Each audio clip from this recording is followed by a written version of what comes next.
देखो राम जी ने जो काम अधूरा छोड़ा वो भगवान कृष्ण ने पूरा कैसे किया समझना। अच्छा भाई, हनुमान जी बोले अब हम हार गए, हमें आज्ञा दो अर्जुन जी।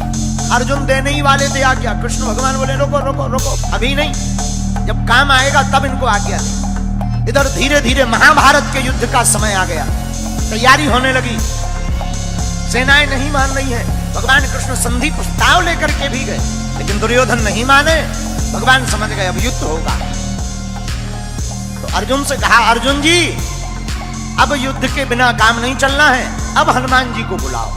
वो जो वचन दिया था जो हम कहेंगे वो करेंगे, अब वचन निभवाओ।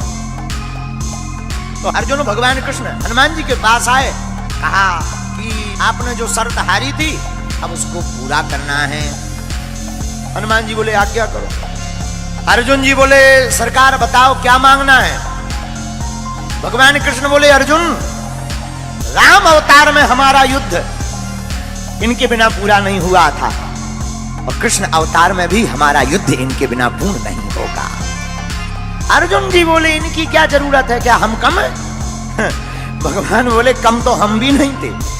भगवान कृष्ण बोले कम तो हम भी नहीं थे, फिर भी हमें इनकी जरूरत पड़ी।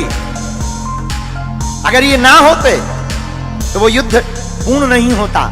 अर्जुन जी बोले मतलब हे अर्जुन, अगर हनुमान जी ना होते समुद्र पार कौन करता? अगर हनुमान जी ना होते, अगर हनुमान जी सहाय नहीं होते तो युद्ध नहीं जीतते। और महाभारत में भी युद्ध है अर्जुन, बिना हनुमान जी के नहीं जीता जा पाएगा। हनुमान जी बोले अब आज्ञा है, ठीक है, लेकिन हनुमान जी हाथ जोड़ के विनोद में बोले सरकार हम तो राम जी के चरणों में रहते हैं। भगवान कृष्ण बोले इस बार हमारे सिर पे रह लेना। देखो यही भगवान की दयालुता है। राम अवतार में जो राम जी के चरणों में हनुमान जी थे, पर यही कृष्ण अवतार में उल्टा हो रहा। कृष्ण अवतार में हनुमान जी कृष्ण भगवान के ऊपर ध्वज के ऊपर विराजमान है। अच्छा बोले महाराज और तो सब ठीक है, एक बात और। बोले क्या? हमारी एक आदत है। क्या? बोले युद्ध के बीच बीच में सत्संग सुनने की आदत है। अर्जुन जी बोले जय हो। हनुमान जी बोले क्यों? बोले अगर सत्संग ही होना होता तो युद्ध होता, वहां तुम्हें कोई प्रवचन सुनाएगा कि लड़ेगा?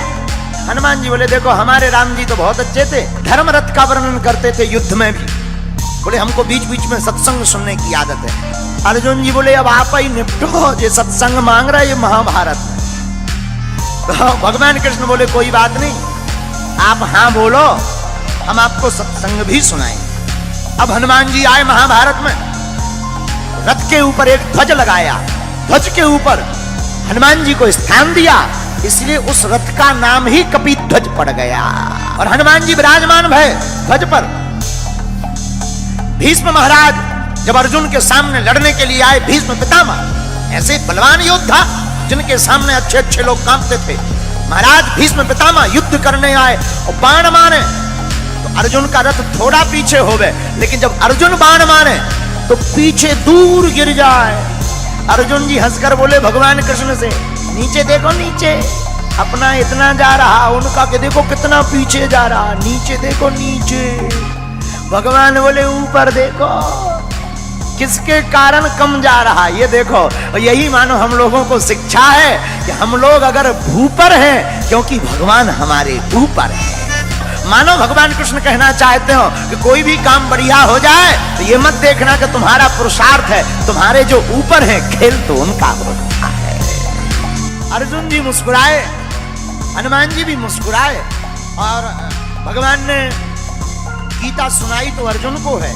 हमारा ऐसा मानना है तो अर्जुन के मोह का बहाना था, पर गीता तो हनुमान जी को सुनाना था। एक बात, अर्जुन जी ने अपने रथ की लगाम भगवान के हाथ में दे दी। ये ज्ञानवर्धक बात है। अपनी जिंदगी की लगाम जो भगवान के हाथ में सौंप देता है, वो कितना भी महाभारत जैसा युद्ध हो जीत करके ही बाहर निकलता है। जो भक्त अपनी मन की लगाम परमात्मा को, गुरु चरणों को दे देता है, वो जीत करके ही आता है। लेकिन जो लगाम खुद पकड़ लेता है वो हार जाता है। बोलो सीताराम।